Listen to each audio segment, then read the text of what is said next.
1페이지가 되겠습니다. 느헤미야서 1장 1절에서 5절입니다.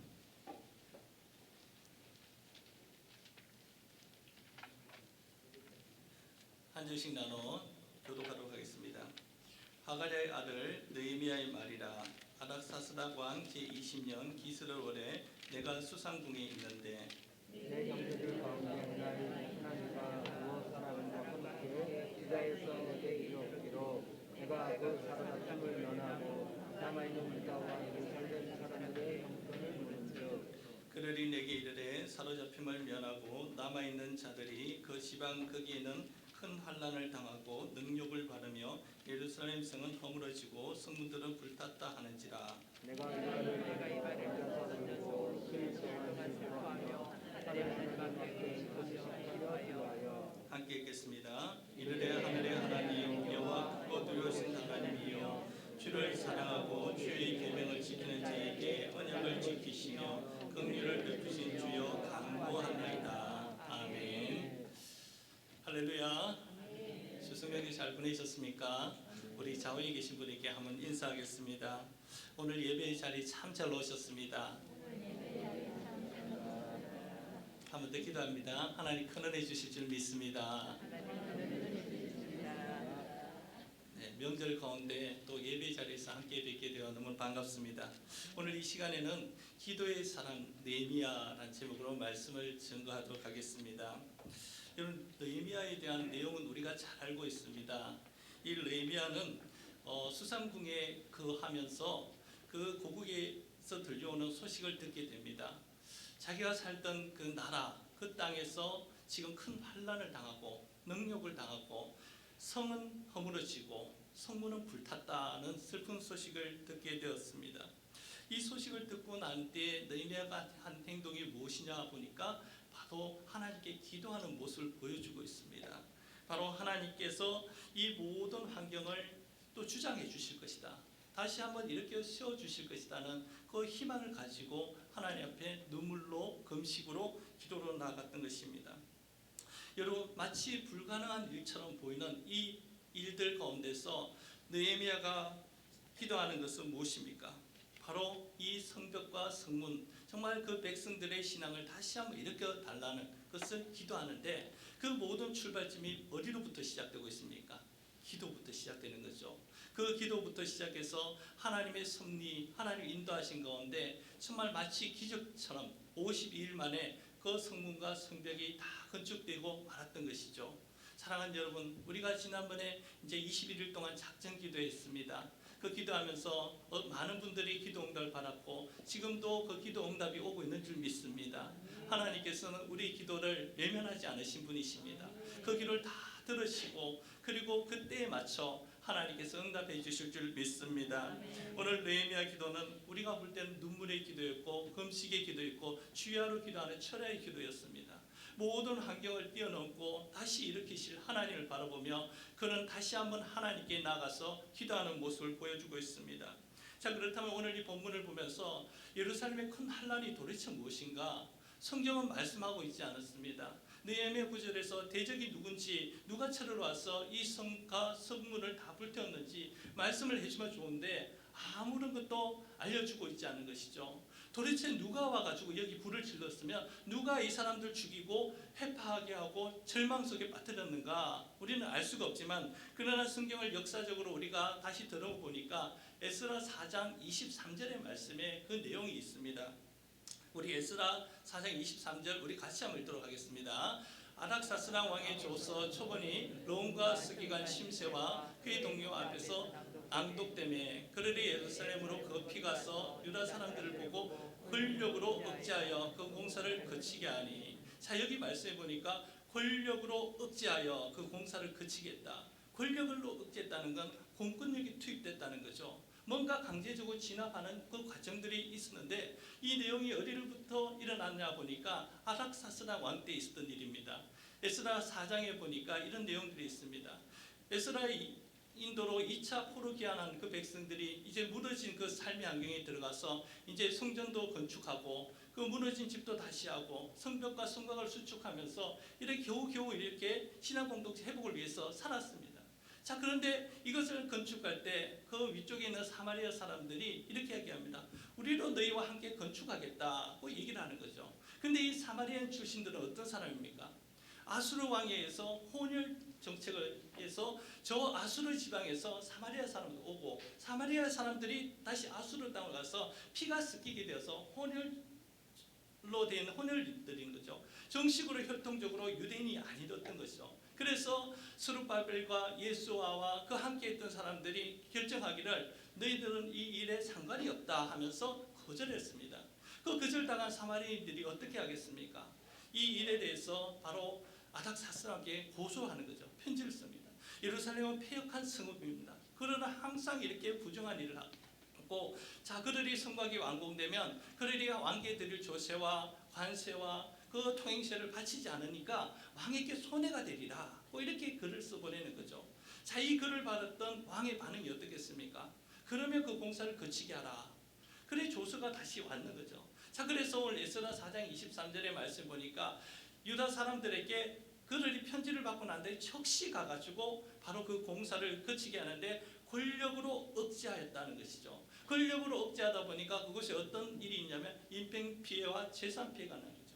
왕이 내린 조서는 행정명령서였어요. 그냥 공사를 중지하시오라는 이렇게 관공서에 발행하는 그 문구였지만, 그런데 그 일을 집행하는 사람들이 어떻게 합니까? 과도하게 강제적으로 진압을 했던 거죠. 거기서 많은 사람들이 생명을 잃습니다. 그리고 성문이 불타는 거죠. 그리고 성이 허물어지는 것입니다. 그래서 그 땅에 큰 환난을 당하고 능욕을 당할 수밖에 없는 상황이 발생하게 되었습니다. 여러분, 이 편지를 통해서 일어난 일들이 바로 3절 두 번째 줄에 있죠. 큰 환난을 당하고 능욕을 받으며 성은 허물어지고 성문은 불탔다는 내용입니다. 여러분, 고향에 들어온 사람들, 20년 전에 이 고향에 들어와서 겨우 이제 힘을 갖고 살려고 하는 사람들이 또다시 대적의 손에 의해서 짓밟힐 때 그들의 마음이 어떻겠습니까? 하루아침에 그 삶의 터전이 무너질 수밖에 없는 것이죠. 우리가 올 한 해를 돌아보면서 우리나라의 큰 재난의 사건들을 우리가 볼 수 있습니다. 강원도의 동해안에 산불이 일어나서 마을 거주지가 불탄 데도 있었고, 그리고 평생 동안 그 버섯을 채취하는 사람들이 그 버섯에 관련된 그것이 불타가지고 잿더미가 된 적도 있습니다. 그리고 서울 강남에도 비가 와가지고 물이 잠겼다는 소식도 듣고, 반지하방에 살던 가족들이 생명을 잃었다는 소식도 듣습니다. 또 이번에는 포항에 비가 많이 와서 지하주차장에 들어가신 분들이 미처 빠져나오지 못해서 생명을 잃었다는 소식도 듣게 되는 것입니다. 여러분, 이 소식들은 우리에게 들릴 때 너무나 안타까운 소식입니다. 그것을 보면서 우리 마음속에서도 정말 너무나 이 상황에서 정말 하나님도 무심하시지라고 우리 표현할 수 있겠죠. 자, 이 느헤미야가 그 예루살렘을 당하는 그 소식은 어떤 정도겠습니까? 우리가 마치 TV에서 뉴스를 보고 저 상황에서 정말 안타깝다. 어떻게 저 생명이 저렇게 이럴 수밖에 없었을까? 안타까운 마음이 있지만, 그러나 그 안타까운 마음이 오늘 이 본문에 나오는 느헤미야 마음을 우리가 가지는 것은 아닙니다. 왜냐하면 우리는 그 소식을 듣지만 내일이 아니라고 생각할 때가 많습니다. 저 사람들이 잘 힘든 것이 내가 힘들다고 생각하지 않는 것이죠. 그것이 내 문제가 될 수 있다는 생각을 해보진 않습니다. 느헤미야는 다른 것이죠. 바로 자기가 있던 그 고국에 당한 그 고통과 환난과 능욕을 마치 내가 당하는 환난이 되고, 내가 겪는 능욕이 되고, 내 집이 불타고 내 성이 무너지는 것처럼 그 마음이 철저하게 무너지는 큰 충격을 받았던 것입니다. 여러분, 우크라이나 러시아 전쟁에서 우리는 어떤 것을 느낍니까? 저기 전쟁이라는 거. 저 전쟁 때문에 기름값이 비싸지고 있구나. 가스값이 비싸지고 있구나. 우리는 그 생각을 하는데, 만약에 우크라이나에서 살던 사람들이 우리나라에 일하러 와서 이곳에 있다고 한번 생각을 해봅시다. 그런데 가족들은 우크라이나에 지금 전쟁통에 있어요. 그러면 그분은 어떻게 하겠습니까? 참 밤잠을 자지 못하겠죠. 지금 저 우크라이나에 내 민족들이, 내 나라가 지금 미사일에 의해서 총격에 의해서 다 부서지고 있는데 잠을 잘 수가 없는 것이죠. 어떻게든 이 마음 가운데 우리 대한민국의 호소에서 도와달라고 구조를 요청하면서 그 모든 것을 이렇게 그것을 신원해달라고 외쳐보지 않겠습니까? 오늘 느헤미야의 마음이 아마 그 정도의 마음이 이상의 마음을 가지고 있었을 것입니다. 지금 고국에 당하는 큰 환난과 그 고통의 것을 내 몸속에 내가 실제적으로 피부에 느끼지 않지만 마치 그 한난을 통해서 들려오는 그 메시지는 마치 고국이 당하는 그 고통 가운데서 차마 잠을 자지 못하고 먹지 못하고 울며 수일 동안 슬퍼하면서 계속 금식하며 정말 하나님 이 일을 어찌합니까? 라고 기도할 수밖에 없는 것입니다. 사랑하는 여러분, 기도에 사는 느헤미야에게 당한 이 들려오는 이 소식이 남의 일입니까? 아니죠. 고국의 일이지만 마치 내 일이 되는 것입니다. 그래서 오늘 느헤미야의 기도를 보면 이렇습니다. 고국에 일어난 큰 환란이 자신의 기도 제목이 되었던 것이죠. 내가 이 말을 듣고 앉아서 울며 슬퍼하며 저것은 나의 기도 제목이구나. 다른 사람의 일이 아니라 내 기도 제목이라는 것이죠.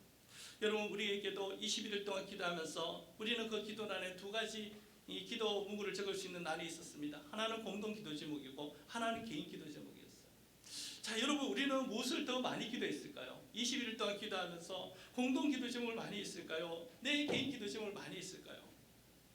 분명하게 개인 기도 제목을 더 많이 했을 거예요. 저도 마찬가지예요. 그 왜 그러냐면 우리는 내 문제가 먼저일 때가 많은 거예요. 내 삶이 너무나 힘들기 때문에 내부터 응답을 받아야지 옆 사람이 보일 때가 많은 거죠. 그렇지만 느헤미야의 기도 제목을 보면 지금 그 공동 기도 제목, 어떻게 보면 저 멀리서 들려오는 그 기도 제목이 바로 내 개인 기도 제목 안에 포함을 시켰던 거죠. 저 기도 제목 딴 사람의 기도 제목도 아니고 공동 기도 제목도 아니고 내 기도 제목이다 하면서 포함을 시켜서 기도하는 것입니다. 여러분, 물로 재난을 당하고 홍수로 재난을 당하고 산불로 재난을 당하고 지진도 일어나고 전쟁도 일어나고 전염병도 일어나고 정말 이 세상에서 무수한 일들이 많이 발생하는데 정말 우리가 그 기도 제목이 누구의 기도 제목이었습니까? 우리가 하나님의 마음으로 하나님 눈으로 바라보면 그 기도 제목, 공동체 기도 제목, 저거는 저 땅에 있는 기도 제목이 아니라 오늘 저와 여러분이 하나님께서 우리에게 주신 기도 제목인 줄 믿습니다. 그 기도 제목을 가지고 우리 기도해야 될 줄 믿습니다. 하나님께서는 온 세상의 주인이시고 창조주시고 그 모든 환경을 주장하신 분이신데 오늘 우리는 내 기도 제목이 멈춰 있다면 너무나 하나님께서 안타깝게 보시지 않겠습니까?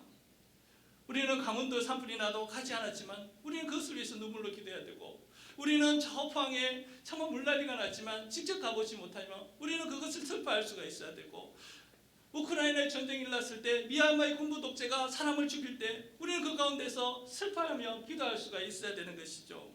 여러분, 기도의 사람은 자기의 개인 기도만 가지고 기도하지 않습니다.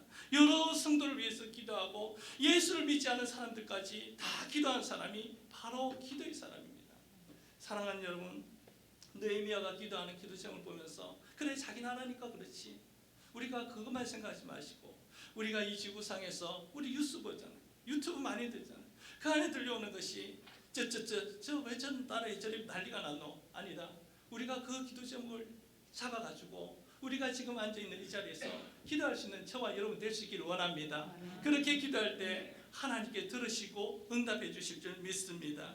느헤미야는 이 모든 기도 제목을 가지고 자기 기도 제목을 삼아서 누구에게 나갑니까? 사람에게 나아간 것이 아니라, 하소연하는 것이 아니라, 아닥사스다 왕께 나간 것도 아니고, 그리고 내 문제를 대신 이렇게 들어줄 사람에게 얘기한 것이 아니라 오직 내 길을 들으시고 응답하시는 하늘의 하나님 앞에 나갔던 것입니다. 사랑하는 여러분, 우리 인생에도 많은 문제들이 있습니다. 자, 그럴 때 우리가 어떻게 되겠습니까? 누군가 조언해 줄 수 있는 사람도 있고 누군가 도와줄 사람이 있지만, 그러나 우리 기도의 사람은 그 길을 들으시는 하나님께 나갈 수가 있어야 됩니다. 여러분, 찬송가 365장의 가사를 한번 보십시오. 마음속에 근심 있는 사람 주 예수 앞에 다 아뢰어라. 슬픈 마음 있을 때로 주 예수께 아뢰라. 그리고 2절에 보니 눈물 나며 깊은 한숨 쉴 때 주 예수 앞에 아뢰라. 괴로움과 두려움 있을 때 주 예수 앞에 다 아뢰라. 죽음 앞에 겁을 내는 자여 주 예수 앞에 다 아뢰어라고 찬양하고 있습니다. 여러분, 오늘 저와 여러분이 가지고 있는 개인 기도 제목들, 우리에게 여러 가지 들려오는 소식들은 우리 기도 제목을 가지고 하나님께 나아가야 되는 것이죠. 열왕기상 18장에 보니까 사내립 아수르 군대가 18만 5천 명을 가지고 남유다의 예루살렘에 쳐들어왔습니다. 그때의 왕은 히스기야 왕인데 그 왕의 마음은 그 18만 5천 명을 보는 순간 해산할 수고조차 없다 할 정도로 내가 이것을 물리칠 어떤 것도 없다는 것을 얘기를 했습니다. 자, 그때 랍사웨가 하나님을 능욕하는 편지를 써서 보내는 것이죠. 히스기야가 어떻게 합니까? 그 편지를 들고 나서 의전회의한 것이 아니라 바로 여호와의 성전에 가가지고 그 편지를 해서 하나님께 그대로 일러 바치는 것이죠. 하나님 지금 이렇습니다. 이런 상황입니다. 하나님 어떻게 하시겠습니까? 여러분 하나님 어떻게 했겠습니까? 그날에 하나님께서 아수르의 18만 5천 명을 조용하게 다 정리해 주셨던 것이죠. 사랑하는 여러분, 하나님께 나가면 하나님께 다 해결해 주실 줄 믿습니다. 주가 일하시네. 우리가 기도하는 것은 주가 일하게 하시도록 우리가 맡겨드린 거죠. 하나님 위탁하는 것이죠. 하나님, 제가 하나님께 맡겨드립니다. 하나님, 제가 하는 것이 아니라 하나님께 대신해 주시면 이 문제가 해결될 줄 믿으니까 내가 지금 이 시간에 이 자리에서 기도합니다. 그러면 하나님 일하여 주실 줄 믿습니다. 그 가운데 하는 것이죠. 그래서 우리가 할 일은 무엇입니까? 시편 62편 8절의 말씀에 보면 백성들아 시시로 그를 의지하고 그의 앞에 마음을 토하라. 하나님은 우리의 피난처시로라. 우리가 하는 것은 마음을 토하는 것이에요. 하나님 앞에 우리 마음, 우리한테 눌린 마음, 억울한 마음, 섭섭한 마음, 시험된 마음, 낙심된 마음, 절망된 마음을 하나님께 그대로 토하는 것이죠. 그러면 그 하나님께서 우리의 피난처가 되시고 우리의 긍휼을 베풀어 주시는 분이 하나님이십니다. 그 느헤미야가 그 하나님에 대해서 그 하늘의 하나님, 지금 내가 너무 마음이 아팠어. 눈물로 나갑니다. 내가 음식을 먹지 않으면서 나갑니다. 그 마음 가운데 하나님께 나갈 때 그 느헤미야는 내 기도를 하늘의 하나님께 들으신데 그 하나님은 5절에 보니까 이런 하나님이라고 되어 있습니다. 크고 두려우신 하나님이여 주를 사랑하고 주의 계명을 지키는 자에게 언약을 지키시며 긍휼을 베푸시는 주여 간구합니다. 여러분, 하나님을 우리가 알게 되면, 우리가 하나님이 누구신지 분명하게 한다면 우리는 기도하지 않을 수가 없는 것이죠. 왜냐, 그분은 크고 두려우신 하나님, 모든 것을 주장하시고 패하시기도 하시고 세우시기도 하고 흩으시기도 하시고 모으시기도 하고 때리시기도 하시고 싸매시는 하나님, 그 하나님 모든 주권을 가지고 계신 하나님, 그분이 마음을 작정하시면, 은혜를 베푸고자 하시면 못할 것이 하나도 없는 분이 하나님이신데 우리가 그 하나님을 두려워할 수밖에 없는 것이죠. 우리는 하나님의 눈치를 볼 수 없는 것이죠. 하나님께서 지금 나의 행동을 보시고 어떻게 판단하실까? 그 하나님의 눈치를 안 볼 수가 없는 것이죠. 그래서 느헤미야가 하나님을 너무나 잘 알고 있습니다. 하나님, 크고 두려우신 하나님이신데 그렇지만 하나님은 이런 분이지 않습니까? 라고 기도하는데 5절의 두 번째 줄 봅니다. 주를 사랑하고 주의 계명을 지키는 자에게 언약을 지키시며, 하나님이 하시는 것은, 하나님은 하나님의 백성들에게 약속의 말씀을 주셨던 분이십니다. 그 약속의 말씀을 주시면서 하나님께서 먼저 그 약속을 지키신 분이 하나님이십니다. 그래서 그 하나님은 언약을 지키시는 신실하신 하나님이 되시죠. 하나님의 약속의 말씀은 변함이 없는 것이죠. 실수도 없으시고 실언도 없으신 분이 하나님이신데 우리에게 약속하신 말씀은 새끼손가락 껍질을 꺾고 도장을 찍는 정도가 아니라 하나님께서는 그것을 끝까지 이루시면서 마침내 성취하신 분이시죠. 어느 정도 성취하시냐 보니까 하나님께서 우리 죄를 대신해서 독생자 예수 그리스도를 이 땅에 보내실 때 구약 선지자가 그 예수 그리스도가 바로 화목제물 된다 하실 때 그 예수님의 생명을 우리의 죄를 대신해서 화목제물로 드리심으로써 죽기까지 그 약속을 지키신 분이 하나님이셨습니다. 그래서 그 사랑을 확정하신 분이 바로 하나님이셨어요. 그래서 그 약속의 말씀은 자신의 아들까지 그 생명까지도 드리기까지 우리에게 약속을 지키신 하나님이신데 그 느헤미야는 그 하나님께서 우리의 무엇입니까? 오늘 여기 보니까 언약을 지키시며 라고 말씀하고 있는 거죠. 여러분, 최영덕 집사님이 시연 하나님 한 번도 나를 이라는 복음성 가사 있잖아요. 하나님 한 번도 나를 실망시킨 적 없으시고 언제나 공평과 은혜로 나를 지키셨네. 오 신실하신 주, 오 신실하신 주, 내 너를 떠나지도 아니리라, 내 너를 버리지도 아니하리라. 약속하셨던 주님, 그 약속을 지키사 이후로로 영원토록 나를 지키시라 확신하네. 약속을 지키시라. 약속하셨던 주님께서 약속을 지키사 나에게 새끼손가락과 도장을 찍었던 하나님께서 그 약속을 지키신다는 것이죠. 사랑하는 여러분, 하나님의 그 언약의 말씀을 붙든 백성은 결코 망하지가 않는 것이죠. 그 말씀을 지키신 하나님과 나도 하나님 말씀 지키겠습니다 하면 그 백성들 향해서 하나님께 천대까지 은혜를 베푸신다고 말씀을 해주셨습니다. 그래서 출애굽기의 말씀에도 그런 말씀이 있지 않습니까?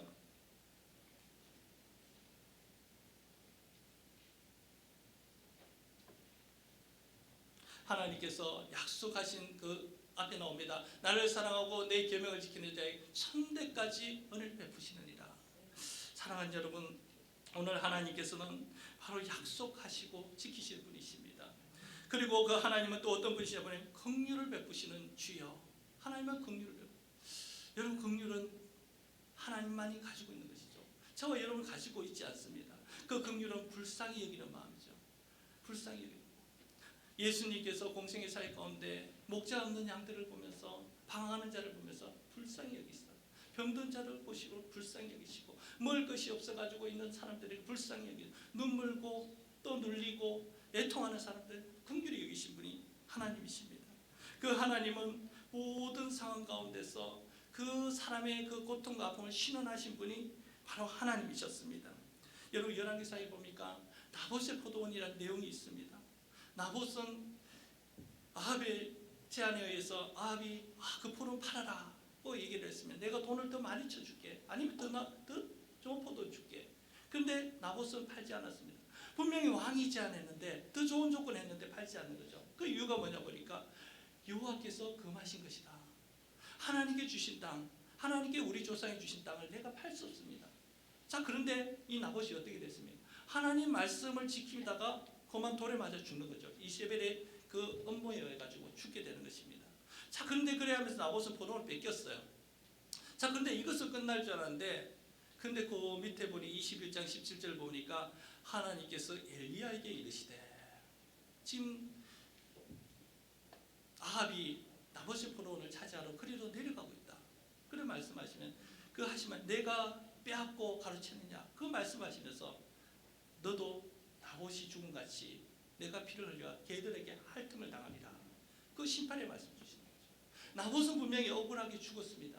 여호와의 말씀을 지키라 억울하게 죽였지만 그것을 시원해 주신 분이 누구십니까? 하나님이셨다는 거죠.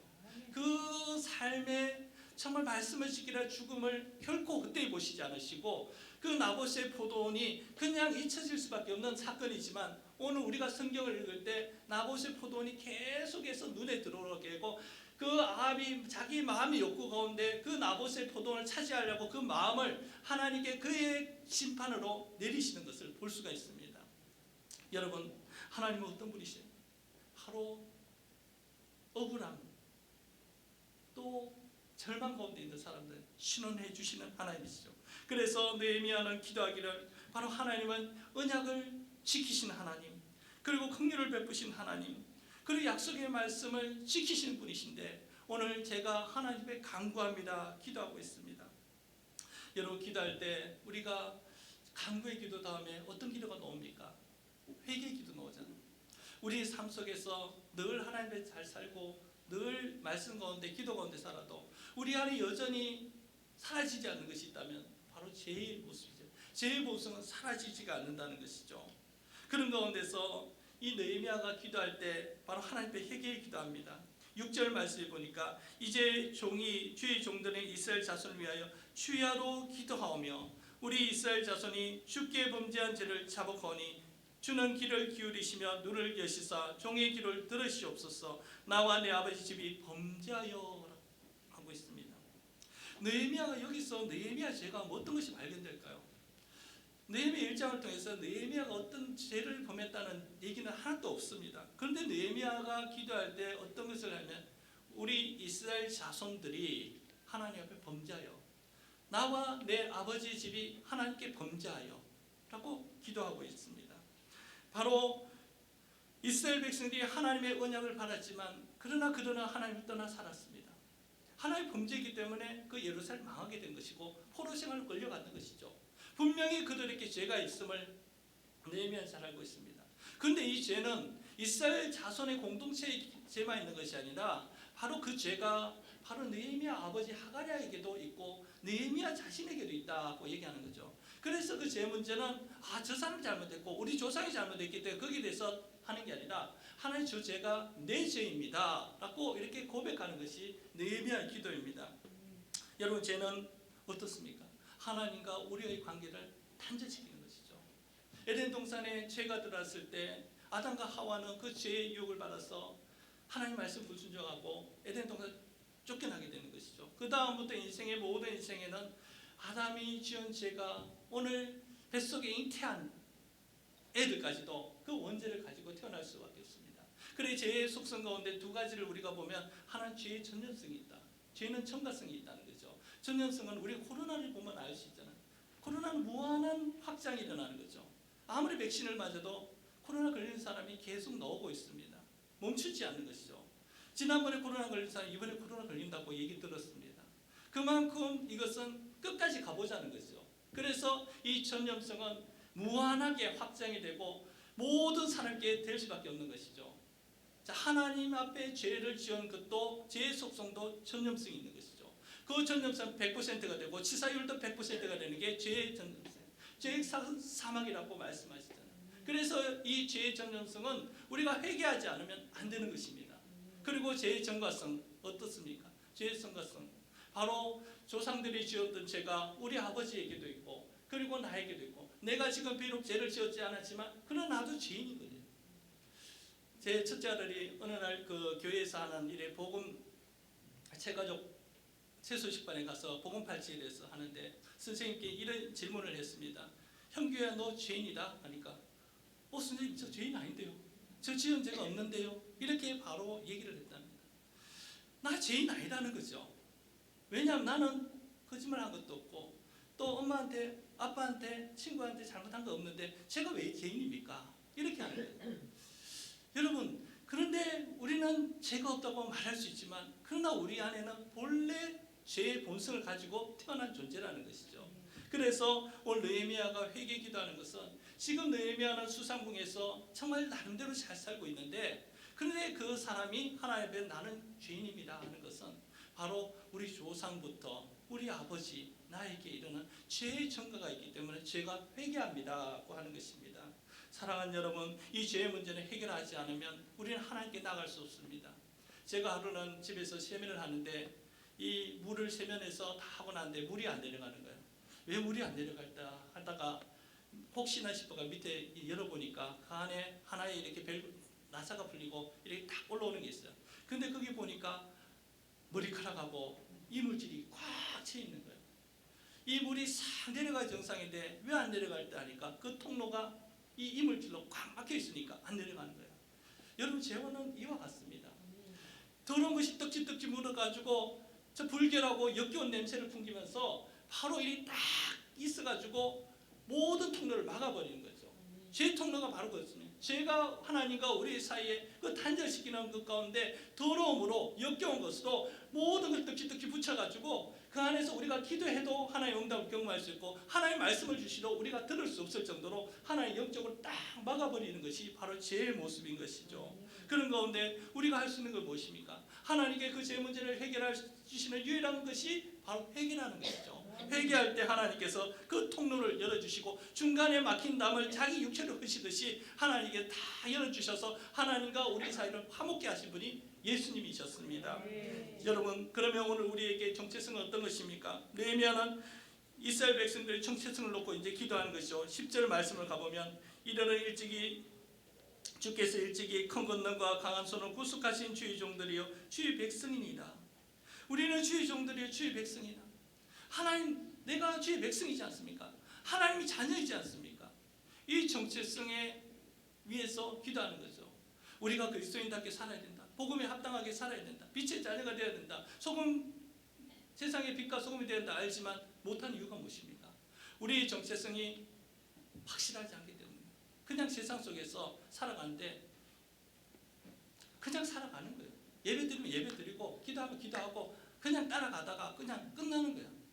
그런데 그렇지 않습니다. 성경을 보면 여러분 이사야 42장 6절 7절 한 말씀 한번 볼까요? 우리 앞에 나오는 스크린에 한번 띄워주십시오. 자 우리 같이 한번 읽어보겠습니다. 이사야 자 나 여호와가 의로 너를 불렀은즉 내가 손을 잡아 너를 보호하며 너를 세워 백성의 언약과 이방의 빛이 되게 하리니.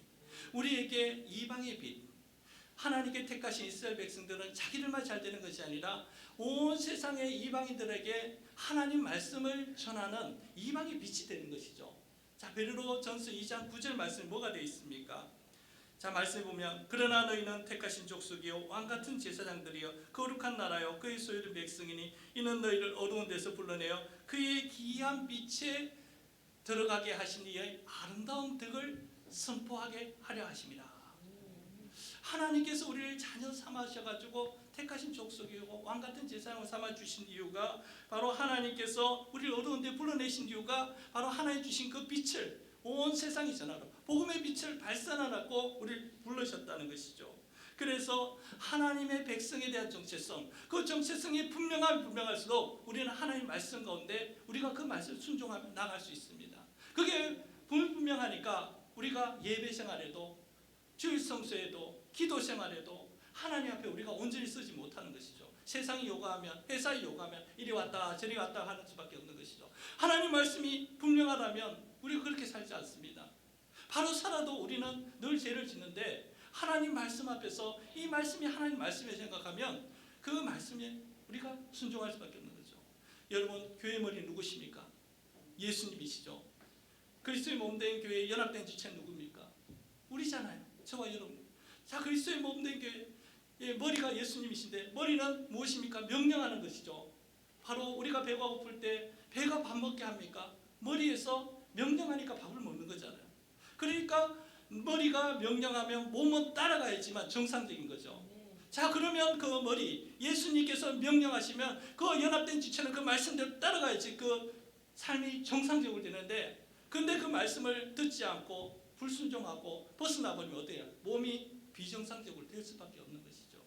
그래서 오늘 우리가 이 말씀 가운데서 바로 하나님 백성의 정체성은 바로 머리가 하나님이 되시고 몸인 우리가 그 말씀대로 따라 순종하는 삶입니다.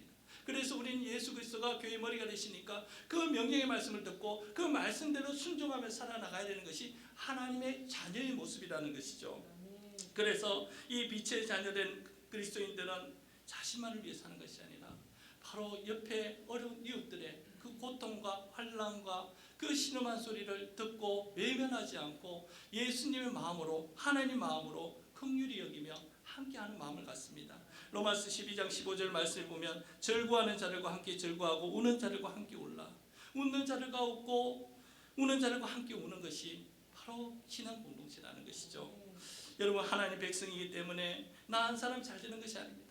느헤미야는 혼자 잘 살면 됩니다. 수상궁에서 멀리 있습니다. 1500기나 떨어져 있습니다. 누가 뭐라 할 사람 없어요. 그냥 가만히 그냥 그 자리에서 나만 잘 살면 돼. 가면 고국에 들려오는 거 그래 신경 쓰지 말라고 충분히 말할 수 있는데, 그런데 그는 그렇게 하지 않고 오히려 그 소식을 듣고 슬퍼하며 울며 금식하며 오히려 하나님 앞에 그 백성들의 죄를 신원해 달라고 약속을 지켜달라고 하나님 긍휼을 베풀어 달라고 기도하고 있습니다. 그러면서 자신을 위해서 하나 기도합니다. 11절 말씀에 보면 주여 구하오니 귀를 기울이사 종의 기도와 주의 이름을 경외하는 기뻐하는 종들의 기도를 들으시고 오늘 종이 형통하여 이 사람 앞에서 은혜를 잊게 하옵소서. 이 사람 앞에서 은혜를 잊게 해달라는 것은 바사 사람들에게서 은혜를 잊게 해달라고 기도하고 있습니다. 바로 내가 있는 이 지역의 왕과 신하들, 관리들 모든 사람들로부터 제가 은혜를 잊게 하옵소서. 그때 술관원이 되었다고 합니다. 왜 이 기도해야 됩니까? 우리 영신교회가 다사 지역에 있습니다. 우리는 늘 말씀 보면서 우리가 세상에 유혹을 끼친다고 생각합니다. 그것도 맞습니다. 그러나 이 다사 지역의 사람들이 영신교회에 대해서 은혜를 잊게 해줘야 되는 것, 호의적으로 반응을 해줘야 되고 그 모든 일들 가운데 협력해야 되는 것. 저 앞에 빈 공터에 200평 땅에 그 땅 주인의 그 마음이 은혜를 잊게 돼야 되는 거죠. 우리가 아무리 기도해도 그 사람이 은혜를 입지 않으면 교회가 은혜를 입지 못하는 것 같은 거죠. 이 다사 지역의 학교 선생님들과 모든 지역의 어린이집과 은혜를 입어야지만 우리 교회에 보내주잖아요. 그래서 우리가 늘 기도해야 돼. 하나님, 이 사람들로 하여금 은혜를 잊게 해주십시오. 그럴 때 느헤미야가 다사 지역의 왕의 술관원장이 되었다고 말씀하고 있습니다. 하나님 기도하면 우리의 삶의 전 영역에서 우리 주변 사람들이 하나님 은혜 있게 해주실 줄 믿습니다. 자, 오늘 말씀을 맺도록 하겠습니다. 여러분, 우리가 집을 지을 때 아무것도 없는 공터에다 집을 짓는 것과 아니면 큰 집이 있는데 그곳에 집을 짓는 것과 어느 것이 더 어렵습니까? 빈 공터에 짓는 게 돈이 더 적게 들고 더 쉽죠. 뭔가 무너져 있고 부서져 가지고 수리해야 되고 하려면 그거 다시 무너뜨리든지 다시 보강하다 보면 시간도 많이 걸리고 물질도 더 많이 듭니다. 느헤미야가 있는 고국 땅을 보십시오. 그 땅은 재건하다가 부서졌어요. 조금 희망을 가지다가 이제 살만하다 할 때 또다시 대적이 쳐오니까 그 마음이 얼마나 절망스럽겠습니까? 수재와 재난과 산불이 일어나는 현장을 보십시오. 차라리 없으면 차라리 새로 한번 해보겠다고 다짐하지만 불타고 다 사라진 데서 뭔가 다시 해보려고 하면 뭐 돈도 많이 들어가고 수고도 많이 되지만 가장 큰 일이 마음이 무너졌는데 이렇게 쉬우기 힘든 거죠. 코로나를 경험하고 나서 가장 힘든 것이 다른 것이 아니라 바로 우리의 무너져 있는 마음을 다시 회복하는 게 너무나 힘든 것이죠. 예전에 뜨겁게 하고 예전에 열심히 했는데 한번 무너지니까 이게 다시 회복하는데 가슴에 불을 붙는데 너무나 힘들더라는 것이죠. 예전 내가 안 그랬는데 왜 내가 이럴까 하는 마음이지만 몸도 안 움직이고 마음도 안 움직이는 게 우리 모습이기도 합니다. 오늘 이 모습 가운데 느헤미야는 고국에 있는 사람들 정말 그런 상황인데 그 가운데 그를 위해서 기도하기를 하나님 저 기도 제목은 내 기도 제목입니다. 그 기도 제목을 삼고 내가 고난을 당한 사람처럼 능욕을 당한 사람처럼 그걸 기도 제목을 가지고 하나님 앞에 나가서 눈물로서 금식하며 철야로 계속 기도하고 하나님은 언약의 하나님이시죠. 신실한 하나님이시죠. 약속을 지키는 하나님이죠. 하나님 제가 회개합니다. 우리 조상의 죄도 회개하고 우리 아버지 죄도 회개하고 내 죄도 회개합니다. 그래 간구하면서 하나님 우리는 하나님의 백성이니까 하나님 긍휼을 베풀어 주시고 또 내 삶 가운데서 저일 가운데 내가 어떻게든 도와줄 수 있도록 은혜를 있게 하옵소서 기도했습니다. 사랑하는 여러분, 오늘 우리도 이 시대에 느헤미야 같이 기도의 사람이 되어질 줄 믿습니다. 하나님께서 오늘도 기도하는 한 사람을 찾으시고 계실 줄 믿습니다. 우리 영신교회를 위해서 이 다사지역을 위해서 대구와 나라 민족을 위해서 우리를 사용하시길 원하시는 것이죠. 21일 기도하고 나서 또 우리 또 기도해야 될 또 특별시 기도했죠. 자, 우리가 이때 기도의 사람 될 수 있기를 원합니다. 우리 기도 제목 너무나 많습니다. 내가 기도하지 않으면 누가 기도하겠습니까? 하나님께서 누군가를 보내시길 원하는데 누가 가겠습니까? 이사야처럼 나를 보내시옵소서 내가 기도하겠습니다 하는 기도의 용사가 될 수 있기를 주님의 이름으로 축원합니다. 자, 기도하겠습니다. 하나님 아버지, 오늘 이 느헤미야서를 보면서 우리 마음에도 느헤미야 같은 기도의 사람 되길 원합니다. 우리에게도 하나님의 마음으로 하나님 눈으로 이 세상을 보게 하시고 하나님의 기도 듣게 해주셔서 이 시대에 하나님의 아버지 슬퍼하시는 마음 가운데 우리로 참여하게 해주셔서 이 시대가 아버지 우리 기도의 사람 우리 대구 영신교회 성도들 한 사람 한 사람 통해서 이 나라가 살게 해주시고 이 민족이 쉬어지게 해주시고 이 다사지역과 대구 땅에 세계와 열방이 죽게 돌아올 수 있도록 주님 역사해 주시옵소서. 하나님 우리 주변에 힘들고 고통받고 병들고 지쳐있는 낙심된 영혼들이 많습니다. 우리는 아직까지 움직이지 못하고 있습니다. 그러나 하나님께서 우리에게 이 기도의 마음 하나님 마음을 부어주시고 우리에도 고국에 당한 아버지 가족들이 정말 저렇게 힘든데 저 기도 제목 내 기도 제목이나 삼고 우리로 그를 위해서 눈물로 금식으로 철야로 기도할 수 있는 우리 삶이 되게 하여 주시옵소서. 하나님 지금 이 시간에도 라오스 현지에 선교 일정 감당하는 우리 담임 목사님과 선교 팀원들이 있습니다.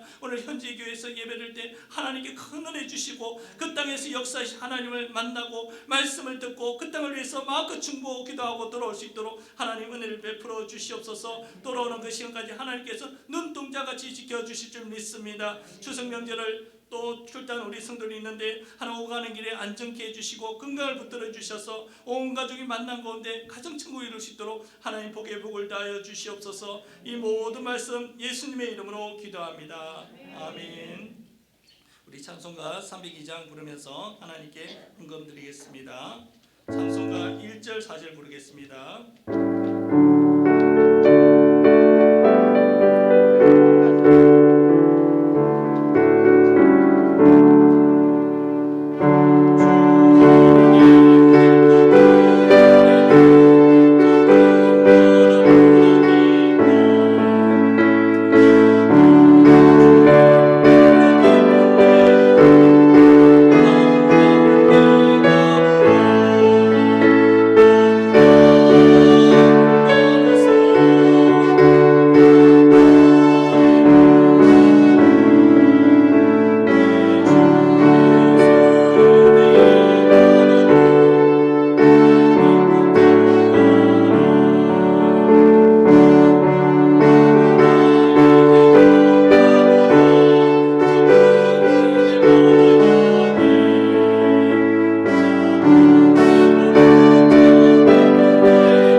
아버지 너무 감사합니다. 또 추석 명절을 맞고 또 우리 삶의 환경 가운데서 하나님 풍성한 일용할 양식을 주심을 감사합니다. 오늘 복된 주일을 보내면서 하나님께 예배드리며 또 귀한 예물을 올려드리오니 주님께 드린 11조 감사임을 건축 선교 주일 헌금을 하나님 기뻐 받아주시고 이 예물이 쓰이는 곳곳마다 하나님 영광이 드러나게 하여 주시옵소서. 드린 손길을 일일이 기억하여 주시고 하나님 복을 채워주셔서 그 가정과 일터와 사업장 기도하는 제목들마다 하나님 함께 하시고 역사해 주셔서 하나님 가정과 일터에 하나님의 은혜가 계속 올라가게 해주시고 기업은 윤택게 되어서 하나님께서 주시는 것을 통해서 나라와 민족과 교회와 이웃을 쓰기에 나누기에 부족함이 없도록 채워주시옵소서. 오늘도 주의 전을 섬기는 봉사의 손길들이 있습니다. 보이지 않는 곳에서 묵묵하게 섬길지라도 하나님 기억해 주시고 그 사랑의 수고가 섬긴 가운데 성령의 기쁨으로 충만케 하여 주셔서 우리 대구 영신교회가 덤덤히 쉬어가는데 하나님 역사가 되게 하여 주시옵소서. 이 모든 말씀 예수님의 이름으로 기도합니다.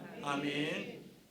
지금은 우리 주 예수 그리스도의 은혜와 하나님의 사랑하심과 성령 하나님의 감화 감동 교통 충만하신 역사가 하나님께서 오늘 이 시대에 찾으시는 기도의 사람이 하나님 제가 되길 원합니다. 하나님 마음을 가지고 하나님 눈으로서 하나님 귀로서 세상의 소식을 들을 때 우리가 기도의 자리에서 하나님이 이루실 것을 일하실 것을 바라며 기도하기를 다짐합니다. 결단하는 여기 모인 모든 예배자를 머리 위에와 또 영상을 드리는 예배들 드리는 성도를 머리 위에와 나우스 선교팀 위에 이 한 주 우리 삶 위에 이제로부터 영원토록 함께 있을지어다. 아멘.